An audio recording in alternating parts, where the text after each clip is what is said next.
Hello friends, you're with the Lonesome Gamer, and I'm playing Imperium Romanun 2.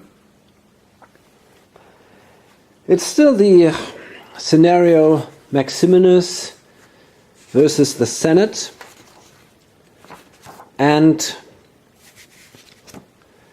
we are in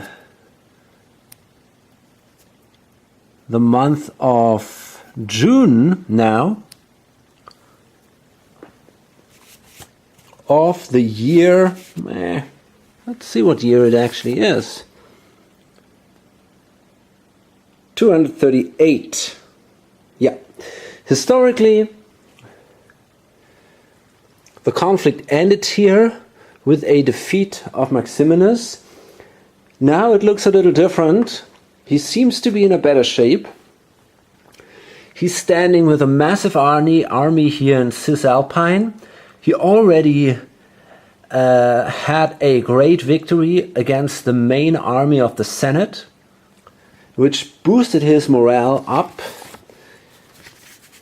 He has a morale of 129. The Senate is down to 35. Remember, if one faction is at 0, the game is also over.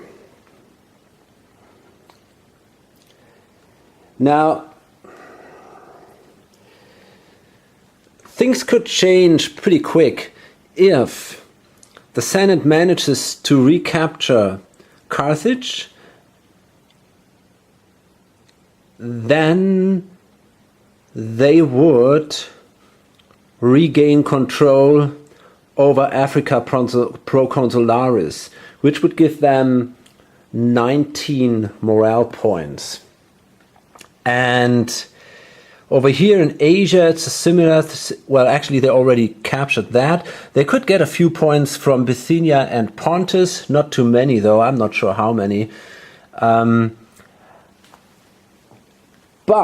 if Maximinus manages to win the battle here against Pupienus and to conquer Rome, so that the Senate would lose control over Italia, then I'm pretty sure it's over.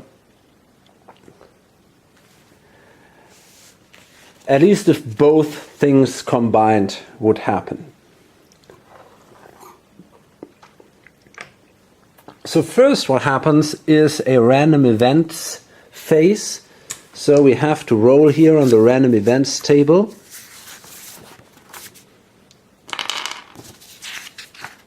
There we are. So let's see. Wait a minute. Yeah, exactly. The black one is here on the left column, and we got to add the period number 3. So that is number 4, and then we have to add 2. Okay, that's number 4. Event number 3. So there, nothing happens. That was the event for Maximinus, and then for the Senate.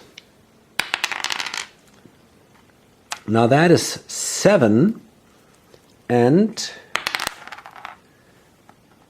that is 6. So that is H. Let's see what that means.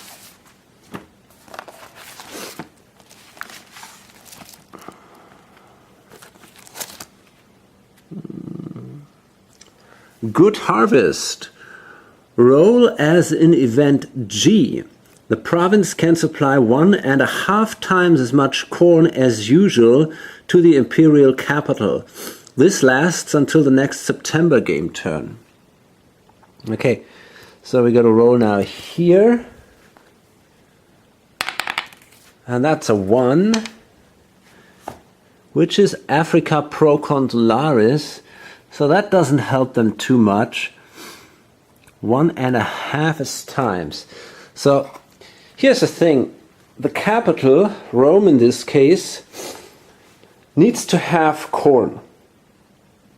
And they need, I think, 5 corn to be fully supplied. Otherwise, a corn rebellion might occur.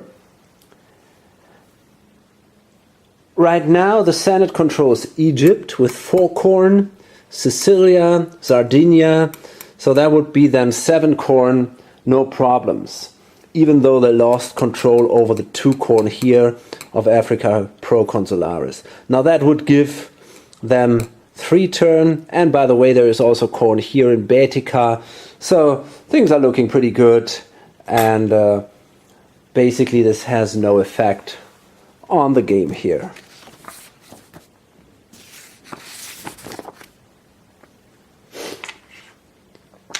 Now I'm going to do the taxation and mobilization. I'm going to do this off camera. Too many units can actually not be mobilized because there is this mobilization limit, which we find in the mobilization tables. But here and there we might be able to get some. And yeah. Just a minute. So we had some recruitments.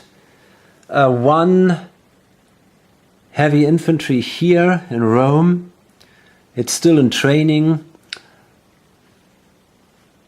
A heavy infantry also in training here in Ephesus, and 2 light infantry. And what is important for Maximinus, we also gained a heavy infantry, a cavalry, and 2 light infantry here in Numidia. Now, Numidia only has a recruitment or an efficiency rating of B, and I have no other counter color. So I kind of marked them like this to indicate that this is not the full efficiency rating here.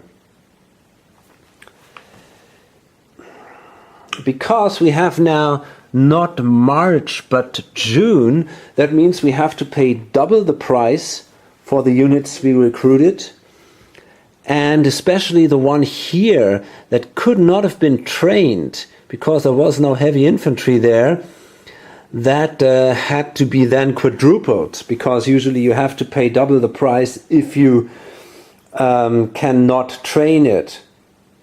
So I think I paid about $24 or so for that unit, but that is really critical because I want to hold Carthage, because I want to hold Africa Proconsularis, and not allow the Senate to regain morale for the control of that province. In the end, both factions paid about $50 or so. There were simply now the limits that came from the recruitment tables. No more troops were available, and that's basically it. The 2 ships were now built. They were started 3 months ago. They're now ready and are sitting here in Antioch. And then we got a roll for the leader replacement. There is one here. The guy that died here last turn in this battle here at Genoa, and he might come back. We have here a unnamed leader replacement table. So the leadership value of this guy is a 1. So on a 1 or 2 he comes back, and he does. Now actually, where can I bring him back? With any stack containing units owned by his power. Well, it might be actually a good idea to bring him back here.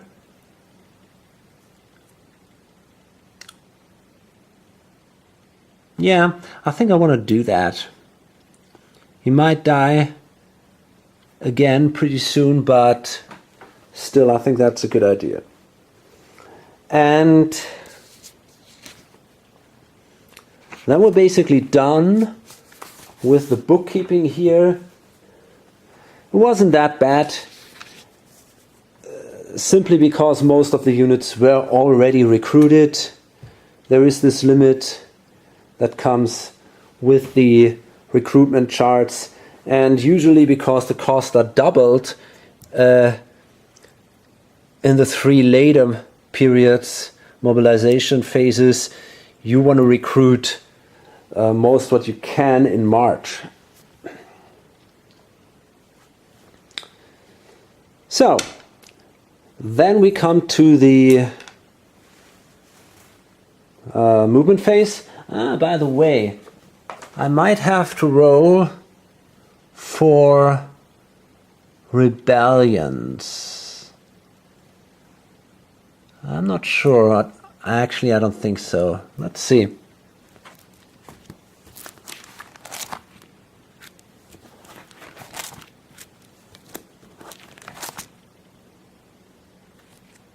Neutral barbarians. There we go. Each diplomacy phase that a Roman province adjacent to any of the above provinces does not contain at least 20 land combat strength points, or all for each barbarian province. Well, that is not the case. We left strength points here, so Boiohemum won't rebel, or there won't be any barbarians. Yasugia, Sarmatia, this is all safe now. So, okay, let's see. Maximinus starts, and he's going to move with his forces here. Probably not with all of them, but with most of them into Carthage. I want to leave these to hold that city. So then it's no problem to get in there. There we are. Okay. Well, here, I wonder if I should run or not. I did pretty well in my first battle there, but it's hard.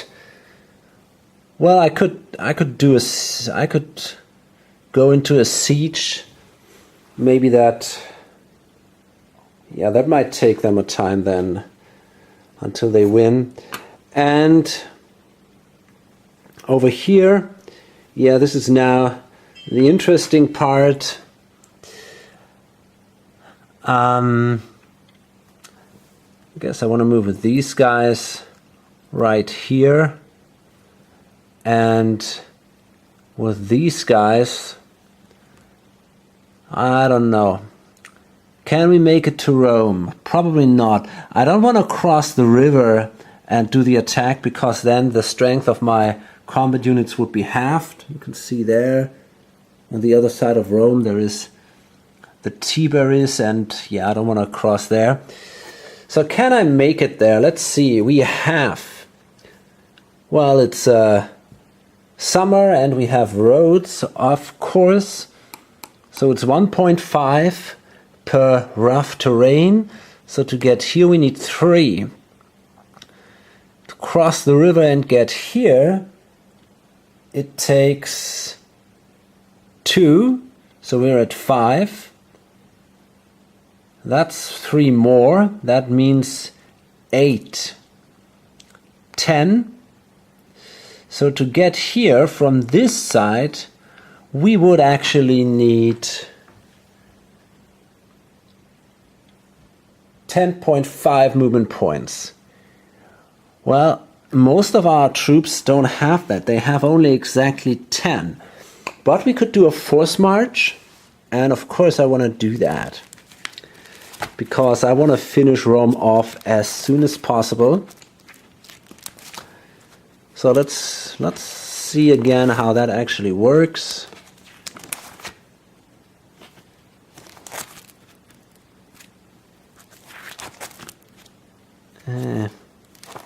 There we are. Okay, The movement allowance of each non-cav unit is increased by 1 plus the leader's leadership value. So my leadership value is 1. So that would be good enough to march into Rome.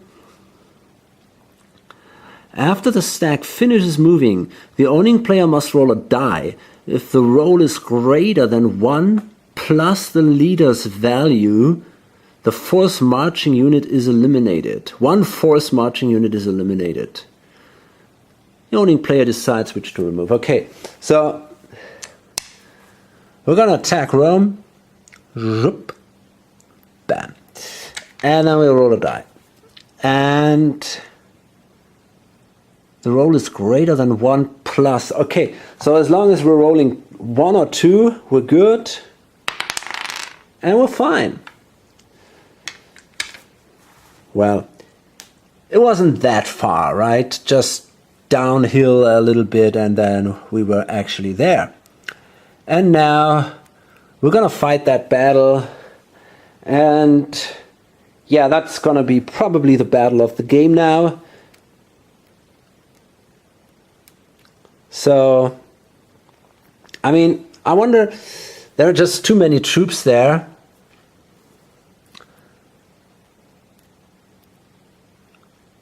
I wonder if the others want to sit in Rome.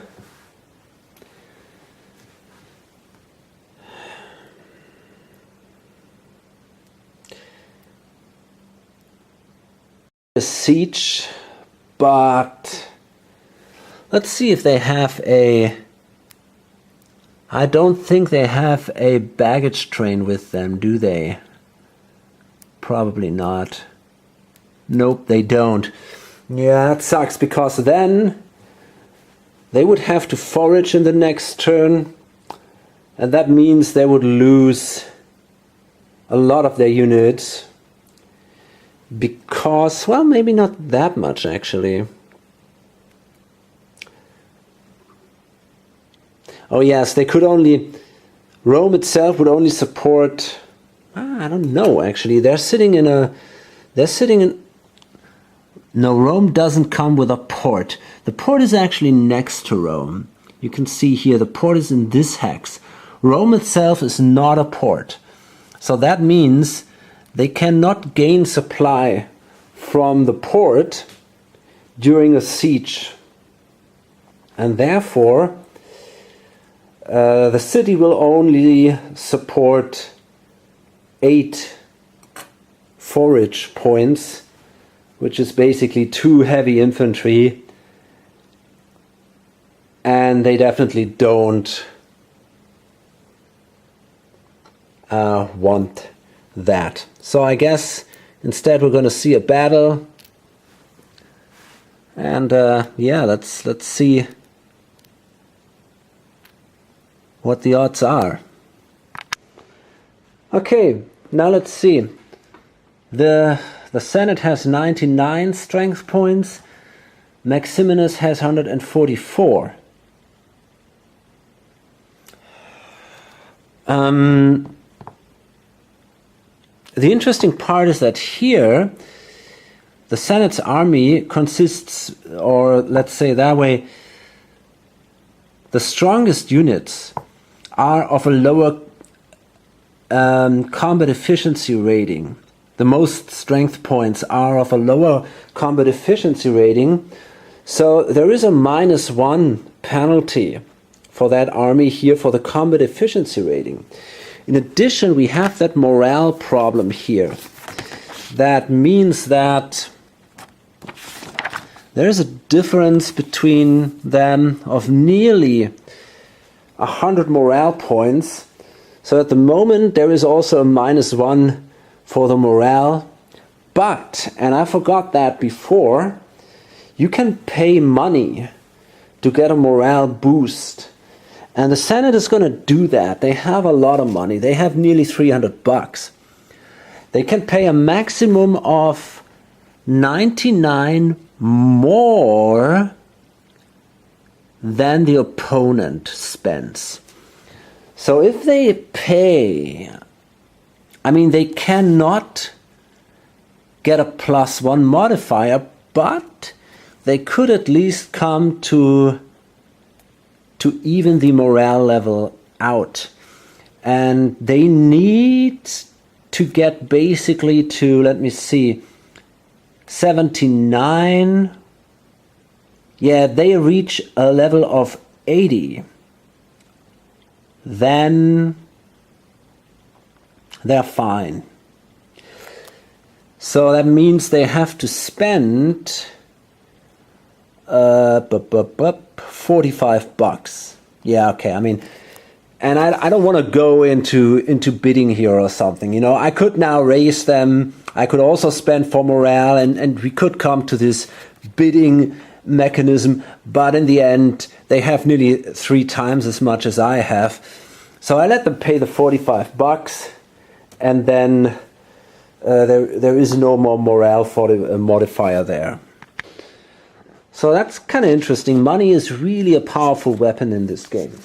Okay, now in the end, it's only the combat efficiency rating that gives Maximinus a +1 advantage. We roll on the 5 to 4 table, also just a few points. Actually, the ship brings in 1/4 of its strength,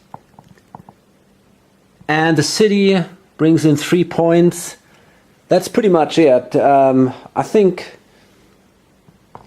if both of them would not be there, then we would roll on the 3 to 2 table, but in this case it's the 5 to 4 table. So let's see what happens. As a matter of fact, if the attacker wins that, the game might be over here. So Maximinus wants to roll high. He's got a +1 modifier. Let's see what we get. Oh, there we go, man. That's probably the end of the game. That is a 7 on that table. Wow. So that means the army of the defender is completely eliminated. Maximinus loses 1/4 of the defender's losses. And now we got to calculate what that actually means for the overall morale of the Senate's faction.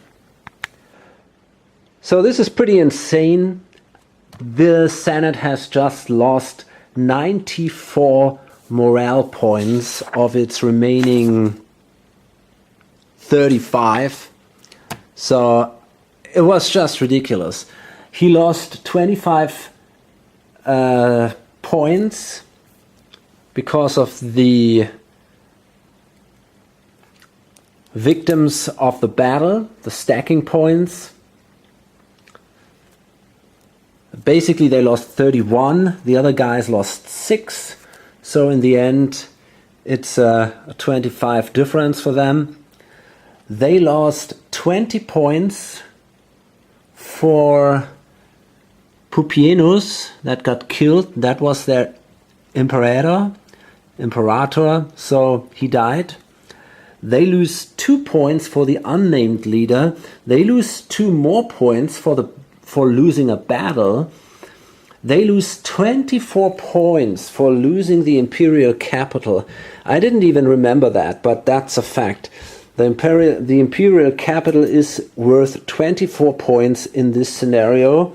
And finally, they lose 21 points for losing the control over Italia. That's it.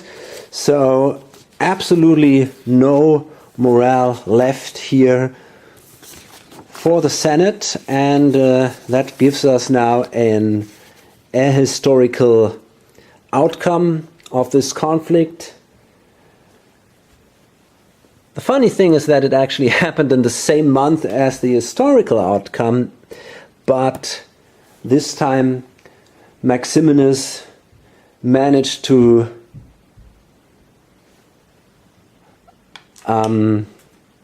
defeat the treacherous Senate, kill all its enemies, and recapture the throne.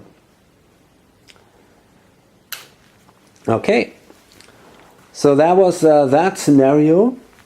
I already said I'm probably going to do a second one right after this one. I plan to do this one, Constantius the Second versus Magnentius, and that is actually for an optimum of 4 players, from 350 to 353. So that's going to be a little longer, and maybe also a little more interesting. I must say I was a little bit disappointed In the end, of course, it was fun, and we've seen some nice battles, but basically it's this, and I've read that also in the criticisms, both players, especially in a two-player game, I guess, both players kind of try to bring their armies together, build a big force, and then you got one big clash, and that's it. And there is a lot of work to do for that last die roll, basically, you know. I mean, it is a challenging game. The rules are not simple. There's a lot of bookkeeping to do. It's not terrible hard, but you know, in the end, as I said, for what you get, for the fun you get out of it, I think there could be a little more. I hope to see that in the 4-player game. It wasn't terrible. It was an interesting experience, no doubt. And the 2 battles here were definitely fun. So, yeah, let's check out the next scenario in the next days. And hope to see you then or on lonesomegamer.com. Bye.